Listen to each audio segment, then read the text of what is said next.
এ বছরটাতেও গত বছরের মতো কে কে মা বাবার সাথে ইফতার করতে পেরেছেন তারা সবাই একবার বলে ফেলে আলহামদুলিল্লাহ। বিয়ের 5টা বছর হয়ে গিয়েছে, তারপরও আলহামদুলিল্লাহ যে আল্লাহর অশেষ রহমতে আমি আমার মা বাবার সাথে সময় কাটাতে পারছি। কথাগুলো এই জন্যই বললাম কারণ আমার অনেক আপুরাই বিয়ে শাদির পরে অনেক দূর দূরান্তে চলে যায়, আর তারা চাইলেও তাদের মা বাবার সাথে খুব সহজে দেখা করতে পারে না, ইফতার তো দূরের কথা। এই দিক দিয়ে আলহামদুলিল্লাহ আমি আল্লাহর দরবারে লাখো কোটি শুকরিয়া জানাই। সো হ্যালো এভরিওয়ান, আসসালামু আলাইকুম। কী অবস্থা সবাই কেমন আছেন? সবার কেমন দিনকাল কাটছে এই রমজানে? আমার তো আলহামদুলিল্লাহ বেশ ভালোই লাগছে। তবে আজকের রোজাটা আমার একটু বেশি কষ্ট হচ্ছে, কেন যেন আমার একটু আসলে গলা ব্যথা, একটু ঠান্ডার জন্য। আজকে ঢাকাতে একটু গরম ভাবটা বেশি, কেন যেন আমার মনে হচ্ছে, জানি না কার কেমন মনে হচ্ছে।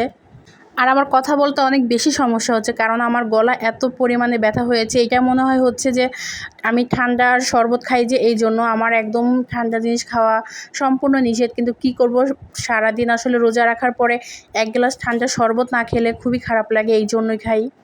তো এই ভিডিওগুলো ছিল হলো 2 দিন আগের। আমি আর আব্বু আর আমার ছেলে মিলে চলে গিয়েছিলাম একটু বাহিরে কিছু কেনাকাটা করার জন্য, মানে একটু হাঁটাচলা করার জন্য আর কি।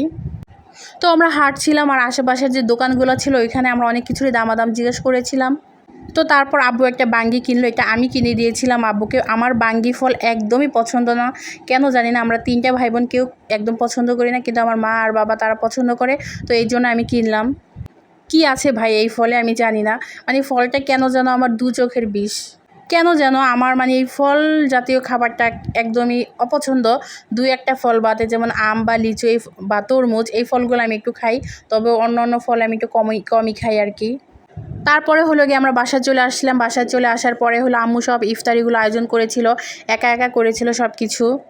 আমার আম্মুর হাতের ভাজা পোড়া সেই লাগে আমার কাছে, বিশ্বাস করেন। মানে আম্মুর হাতের পাকোড়াগুলো যে এত বেশি মজা হয়। এখানে ছিল পাতাকপির পাকোড়া, এই পাকোড়াটা এতটা মুচমুচে হয়েছিল, খেতে অনেক বেশি মজা হয়েছিল। আমি সম্পূর্ণ ভিডিওগুলো করতে পারিনি, কারণ হলো ওই সময় আমরা খুবই ব্যস্ত থাকি, আর আমার মা বাবা এই সময় মোবাইল টিপা, মানে আমি যে এত বড় হয়ে গিয়েছি তারপরও তারা এগুলো পছন্দ করে না, তাই আমিও এই কাজগুলো করি না তাদের সামনে। তো এইখানে আমার ভাই হলো মুড়ি মাখাচ্ছিল। আমার ভাই সবসময় মুড়ি মাখায়, যখন আমাদের যখন বিয়ে হয়নি তখন আমার ভাই মাখাতো। তো তারপর আমি হলো আমার বাসায় চলে আসছিলাম। এটা হলো আমি সেহরিতে খেয়েছিলাম। মানে সেহরিতে কি দিয়ে খাবো, মানে একদমই ভালো লাগে না। তো একটু ভর্তা দিয়ে ভাতটা খেলে আমার কাছে একটু ভালো লাগে। তো ওই দিন একটু ডাল ভর্তা করেছিলাম, কিন্তু ডালটা একদমই বেশি সিদ্ধ হয়ে গিয়েছিল, আমি বুঝতে পারিনি। কারেন্টের চুলায় করেছিলাম এই জন্য। তারপর আপনারা যে প্রথমে দেখেছিলেন আমি যে একটা বোম্বাই মরিচ এনেছিলাম, এই যে সেই মরিচটা, এই মরিচটা দিয়ে আজকে খাবো। রোজার দিন না হলে আমি মানে পুরোটা মরিচে খেয়ে ফেলতাম, কিন্তু যেহেতু রোজা এই জন্য আমি খাইনি, কারণ গ্যাস্ট্রিকের সমস্যা হতে পারে।